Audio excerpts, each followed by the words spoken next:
Public transport across the United States has had a rough ride of late, ranging from fare increases to closed services. Next, then, Gani Chichikhan looks at how it's impacting on communities and how some are suffering more than others. In the U.S., over 90% of households own a car, but those who don't face a struggle.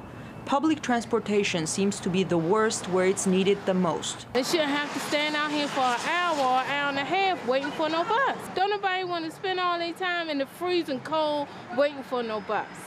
In this neighborhood in Baltimore, residents say the buses fail them consistently.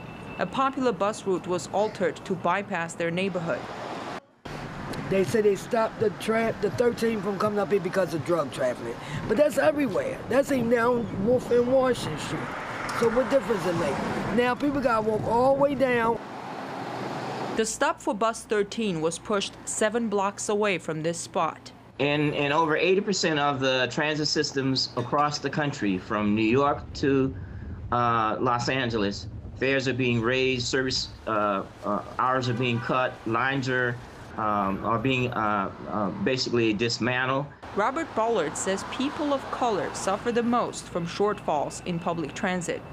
Over 2/3 of the riders in public transit systems in this country are people of color. This is a form of economic isolation. It's a form of segregating people by income and by race. Online magazine Slate reports that there is a pattern of discrimination in the public transit system across the country.